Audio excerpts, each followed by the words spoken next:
Good afternoon, everybody. It's Ernie again. I'm doing a Blu-ray review of a classic youth film from Britain from the late 70s, and it is Quadrophenia, the classic mod film starring Phil Daniels and Ray Winstone.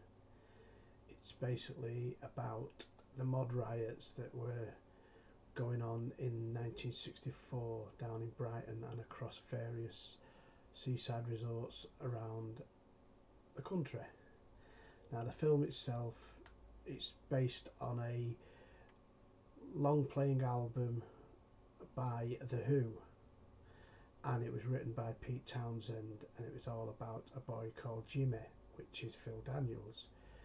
His character wants to be in with the in crowd. He wants to be a mod, which is short for modern person. He likes to dress smart.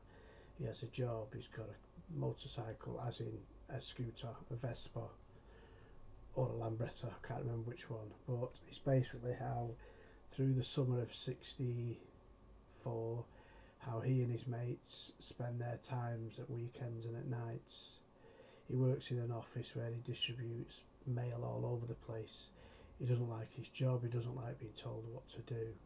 He just wants to be one of the faces of the in crowd. And Quadrophenia has got a fantastic soundtrack. Most of the songs are by The Who themselves, but they've got a lot of, not I wouldn't say Motown, but a lot of R&B soul from America. It's a pretty good soundtrack. The Blu-ray print is brilliant. It's really good colours. You see all of Brighton in its glory. The sound is 5.1 DTS master audio. The whole film makes you feel cool, because when I was a youngster, teenager, in the late 70s, I wasn't old enough to go and see this at the cinema, because it was an X certificate because of the drug taking, the drinking, the fighting, and the things that go on in the film. So as I got older in the 80s, I managed to find it on video, then on DVD, and I'm glad to say this Blu-ray is a must. It's a really good print. It's a good quality score, and when you've watched a film, you realise your life is and can be better than Jimmy's, because Jimmy has got issues and problems. He's out of control, and his friends can't help him and can't stop him from what he wants to do. He wants to be what they call the ace face. He wants to be the best in the crowd, and it's got loads of great British stars in it. Toya Wilcox is in it. The lad who played Nick Cotton in EastEnders is in it. John Alford, I think he's called. There's a guy who used to be in The Bill. He's in this. He's in the film. Ray Winstone from Scum also starred with Phil Daniels in Scum, and they play best mates. But Ray Winstone's a rocker, as in a heavy rocker with a bike, and Phil Daniels is a mod, and their friends don't like it that he's friends with a rocker. They think it's wrong, because mods stick together, rockers stick together. It's all teenage angst and about growing up in the 60s. Michael Elphick plays his dad. He's a very good character in this, and the whole film itself, it's really cool. It's a classic. There's a few mistakes in it because they made it in the 70s, so you see Pelican crossings and things which weren't around in the 60s, but you forgive all that. But the bikes, the cafes, everything about the 60s is there. It's a fantastic film. I was born in '64 when the riots were going on.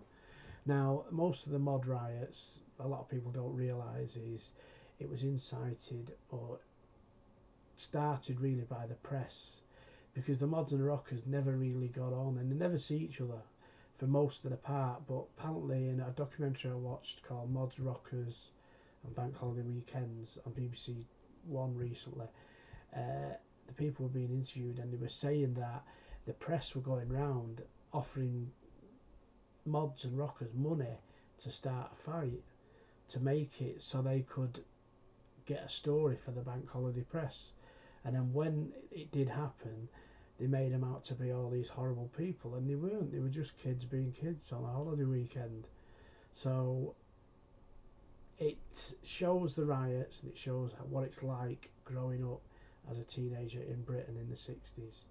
Now, later on, after the mods and rockers scenario dies off in the 60s, in the late 70s it got revived by what we call two-tone records and the ska movement. So a lot of bands who were influenced by the 60s revived the mod era, and I had a Fitzgerald Parker and everything else like that, and I wanted to be a mod.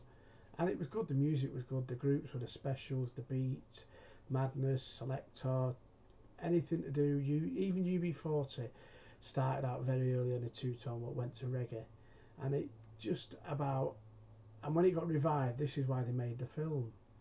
And since the film they've also brought it on tour as a stage show. And Quadrophenia, for anyone who's never seen it, it's a good exploration of being a teenager in 1960s, 70s Britain. I recommend it, highly recommend it. Personally, for its decade, it's a 10 out of 10, but if you watch it nowadays, you'd probably give it 7 out of 10 because of the people move on, people get older. Me personally, it holds a special place for me in one of my collections because it reminds me of my brothers and everything else and all the people around me growing up in the late 70s. Quadrophenia is a great film, and the who wrote it and the soundtrack is just amazing. So if you get a chance to watch Quadrophenia, I highly recommend it. 10 out of 10. Thank you.